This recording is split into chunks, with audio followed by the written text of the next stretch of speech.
Indonesia saja sengaja tak mau terlibat konflik dengan Cina.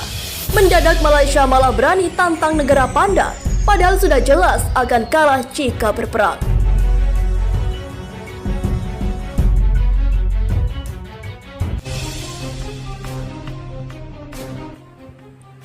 Malaysia merupakan negara tetangga Indonesia. Walaupun begitu, kondisi Malaysia dan Indonesia sangat jauh berbeda, khususnya dalam dunia militer.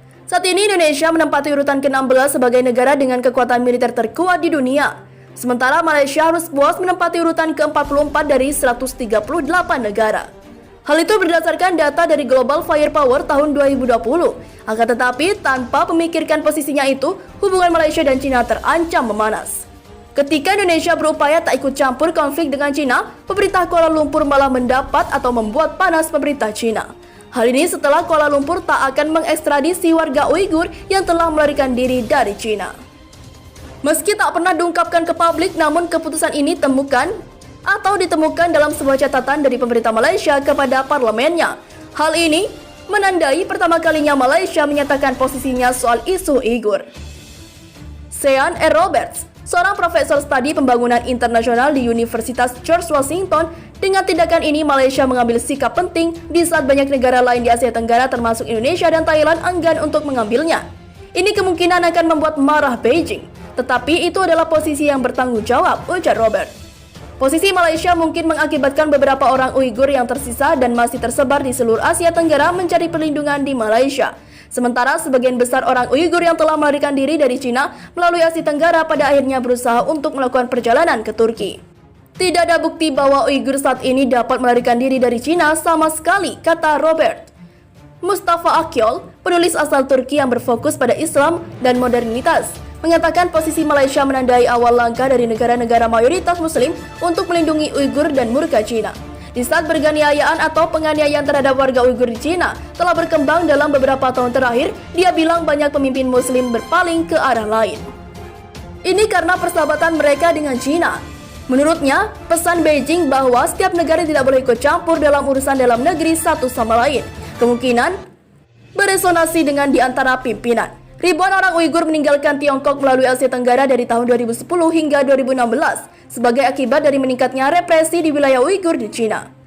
Human Rights Watch telah mendokumentasikan pelanggaran hak asasi manusia yang serius terhadap orang Uighur, termasuk penahanan sewenang-wenang massal terhadap setidaknya 1 juta orang, penghilangan paksa, pengadilan yang sangat politisi yang berakhir dengan hukuman mati dan penyiksaan dalam tahanan.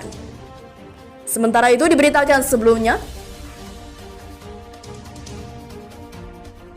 berani tantang Amerika untuk perang hingga klaim militer terkuat di bumi, terungkap bobroknya pasukan militer Cina, bahkan dianggap terlemah di dunia, ini alasannya.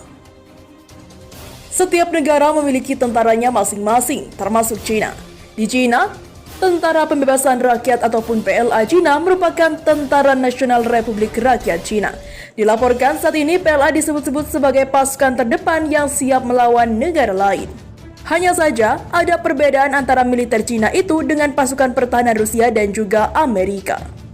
Dilansir dari scmp.com pada Selasa 1 Desember 2020, dilaporkan tidak seperti pasukan pertahanan Rusia dan Amerika, militer Cina belum pernah mengalami pertempuran nyata sejak tahun 1980-an. Inilah yang menyebabkan kurangnya pengetahuan perang mereka.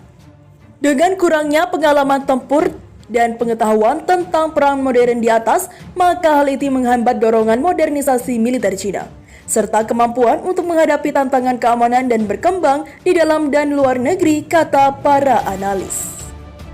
Tentara Pembebasan Rakyat yang memiliki 2 juta tentara telah mencoba belajar dari militer Amerika dalam beberapa dekade terakhir. Tetapi para ahli mengatakan kesalahan instrik atau intrinsik dan sistem politik Cina memperparah masalah dengan dorongan modernisasi. Selama 4 tahun terakhir, PLA telah memulai perombakan yang belum pernah terjadi sebelumnya untuk mengubah militer besar menjadi kekuatan tempur modern yang lebih gesit.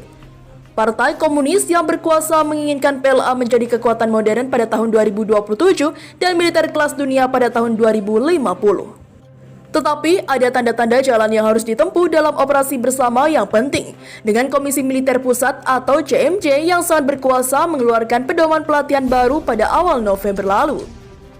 Rincian pedoman tersebut tidak dirilis tetapi dimasukkan untuk mendorong integrasi antara berbagai pasukan tempur dan sistem senjata canggih PLA.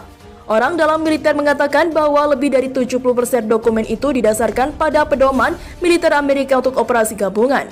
Pakar militer yang berbasis di Beijing Zhou mengatakan pedoman itu telah disusun.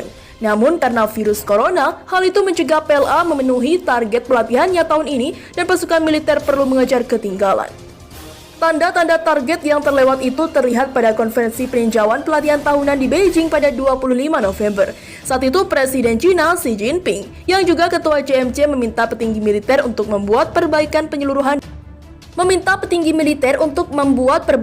menyeluruh dan menyeluruh pada pelatih PLA ketika menyoroti tantangan keamanan baru dan berkembang yang dihadapi oleh China. Pengamat militer dan orang dalam mengatakan kurangnya bakat tempur yang nyata tetap menjadi penghalang serius untuk menghadapi tantangan tersebut. Saat kamu melihat anggota berseragam di CMC, hanya satu dari mereka yang memiliki pengalaman bertempur. Tapi pengalaman bisa berasal dari 4 dekade lalu, kata orang dalam militer yang tidak mau disebut namanya, merujuk pada Jenderal Ri Zongcheng Kepala Departemen Staf Gabungan PLA. Jenderal Ri pernah ikut dalam pertempuran antara China dan Vietnam pada akhir 1970-an. Sementara para jenderal lain dalam kepemimpinan CMC, termasuk Kepala Politik Miao Hua, Kepala Departemen Pelatihan dan Administrasi Li Huahui, dan pendahulunya Zheng He, ikut serta dalam uji coba rudal di Selat Taiwan pada 1995-96, kata orang dalam itu. Tetapi strategi telah berubah sejak saat itu dan para komando saat ini perlu mengawasi sistem yang jauh lebih canggih. Saat itu kapal sipil digunakan untuk mengangkut rudal, senjata, dan peralatan lainnya, kata orang dalam itu. Sekarang Angkatan Laut memiliki cukup kapal pasok dan tugas utama mereka adalah bagaimana bekerja sama dengan Angkatan Udara, Angkatan Roket, dan Marinir dalam pelatihan operasi gabungan untuk membuat semua orang siap tempur. Terakhir, dia mengatakan bahwa militer Cina harus benar-benar mempersiapkan diri, sebab ketegangan antara Cina dan Amerika meningkat di Selat Taiwan dan Laut Cina Selatan. Kami telah merasakannya, rasa krisis yang kuat, ucapnya.